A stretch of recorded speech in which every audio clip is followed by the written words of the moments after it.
Maya bekerja keras sepanjang pagi, dia akan istirahat makan siang dan pergi ke tempat parkir. Tapi saat mendekati mobilnya, dia melihat kejutan yang menyebalkan. Seseorang menuangkan cat biru ke mobilnya.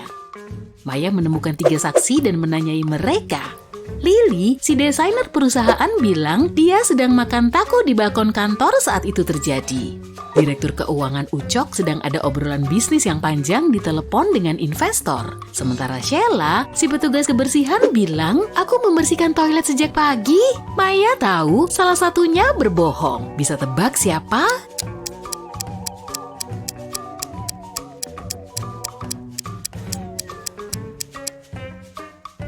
Lily, ada taco yang belum dimakan di mejanya, selain itu tangannya penuh cat biru. Yap, itu dia petunjuk utamanya. Sahabat Maya, Rosie, mengundangnya ke pesta ulang tahun. Sore harinya, Maya ke dapur dan melihat Rosie pingsan di lantai. Dia menelpon polisi dan mereka tiba dengan cepat. Ada 5 orang di rumah ini, nama mereka adalah Pedro, Kiki, Dani, Putra, dan Donna. Mereka semua teman dekat Rosie. Polisi menyelidiki ruangan ini dan menemukan 3 angka ini di lantai. Tampaknya Rosie menulisnya menggunakan lipstik sebelum pingsan. Setelah melihat petunjuk ini, petugas menangkap salah satu tamu. Bisa tebak siapa?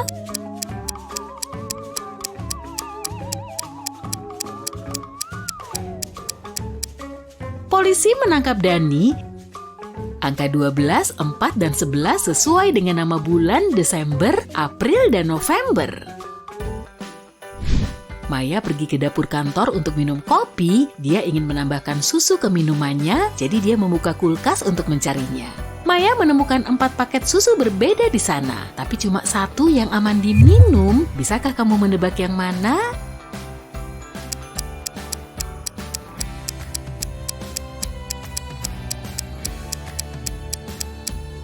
Susu pertama sangat menggembung, berarti sudah asam. Catatan di susu kedua bertuliskan, jangan diminum.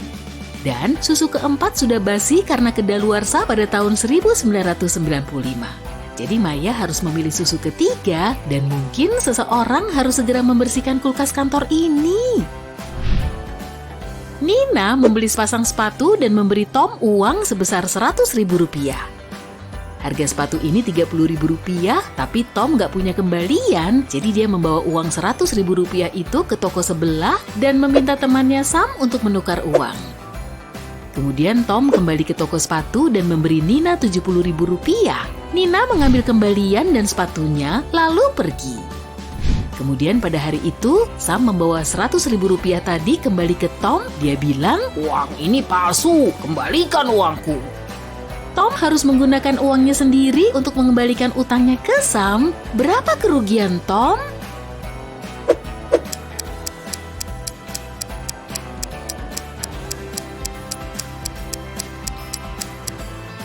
Pertama, dia kehilangan sepatu seharga Rp30.000.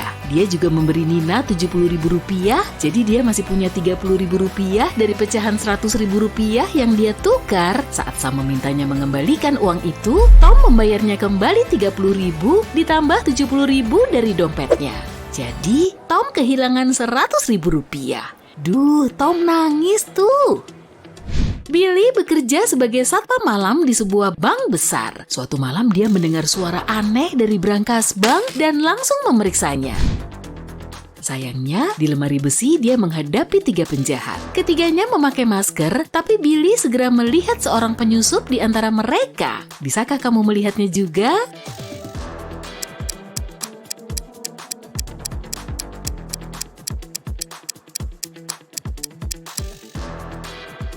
Orang di sebelah kanan nggak pakai sarung tangan, jadi dia akan meninggalkan sidik jari di mana-mana. Mungkin dia adalah polisi yang sedang menyamar.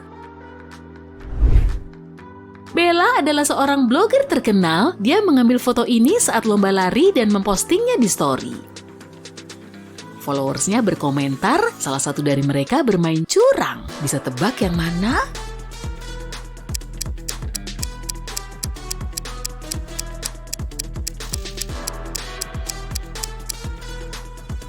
Orang di sebelah kanan nggak keringetan sama sekali. Pasti ada yang aneh di sini. Rian sedang nongkrong di kafe dengan sahabatnya David. Mereka memesan makanan dan minuman, dan setelah makan, Rian bilang, Ayo main game. Kalau kamu mecahin teka-tekiku, aku yang bayar. Tapi kalau gagal, kamu yang bayar ya. David setuju, dan inilah teka-tekinya. Dia harus memindahkan 2 tusuk gigi agar persamaan ini benar. Bisakah kamu membantu David?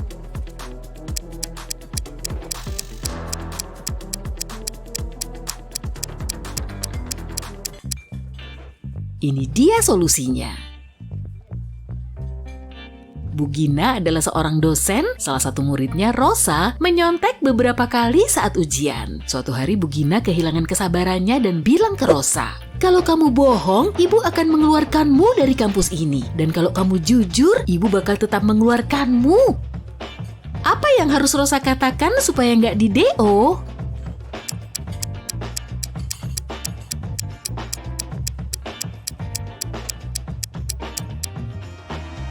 Dia harus bilang, "Aku sedang bohong." Ungkapan ini akan menciptakan paradoks karena ini tak bisa dibilang bohong dan jujur sekaligus. Jane tampil dalam lomba nyanyi di gedung konser terkenal. Nyanyiannya sangat bagus sampai para juri menangis. Tapi tiba-tiba semua lampu mati. Seseorang mematikan listrik di seluruh gedung ini dan manajer lomba menginterogasi 3 tersangka.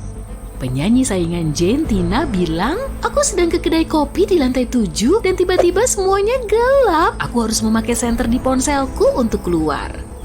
Sarah, si tukang bersih-bersih, bilang, Aku sedang mencuci jendela jauh dari panel listrik. Dan Franz, si satpam, bilang, Maaf, aku tidak melihat kamera CCTV karena ada panggilan darurat pribadi. siapa yang berbohong?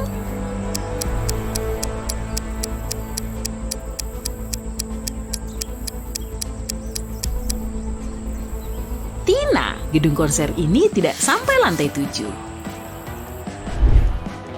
Pedro mendarat di negara asing. Dia membuka aplikasi taksi di ponselnya untuk pergi ke hotel. Sayangnya aplikasinya nggak berfungsi, jadi Pedro pun keluar berharap mendapatkan tumpangan. Di tempat parkir, dia melihat 3 mobil kosong. Ketiga sopirnya ingin sekali memberi Pedro tumpangan. Sopir mana yang harus dia pilih?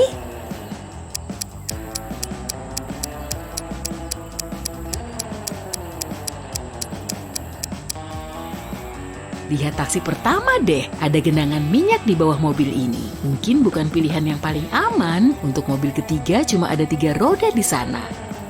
Jadi Pedro harus memilih sopir kedua. Alex adalah seorang petualang. Suatu hari dia berjalan sendirian di hutan dan terjebak perangkap. Sekarang dia bergantung di pohon sambil terikat terbalik tuh. Tali itu ditambatkan di tanah dan ada lilin yang menyala di bawah tali. Gak lama tali itu terbakar habis. Selain itu ada harimau lapar di bawah pohon yang menunggu Alex jatuh. Apa saranmu agar Alex bertahan dalam situasi sulit ini?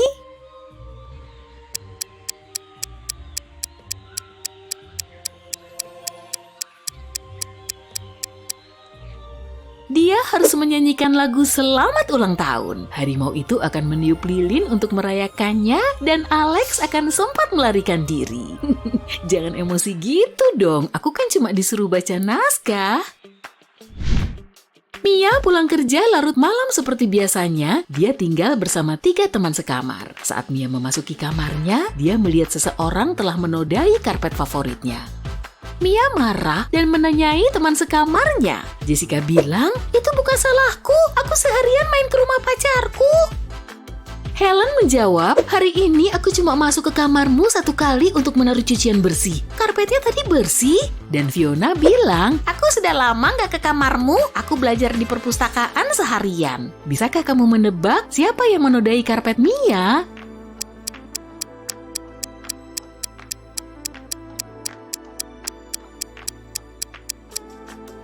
Fiona, lihat tangannya. Warna cat kukunya cocok dengan noda di karpet.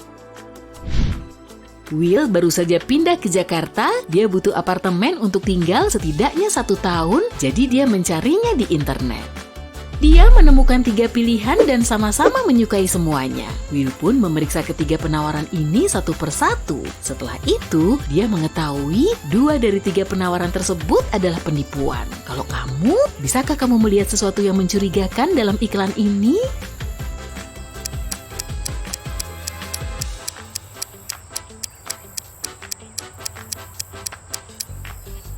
Lihat tanda di rumah kedua. Tertulis, bangunan ini akan dihancurkan dalam 2 minggu. Tapi Will mencari sewa jangka panjang. Apartemen ketiga ada di lantai 8 dan itu mustahil karena gedung ini cuma punya 7 lantai.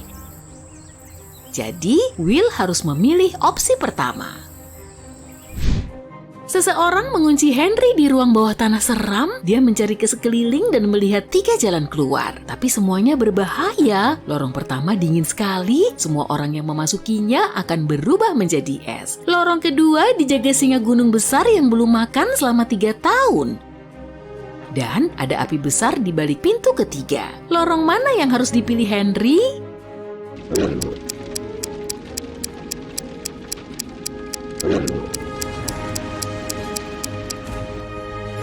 Yang kedua, singa gunung itu belum makan selama 3 tahun, jadi nggak bahaya lagi. Kasihan juga ya.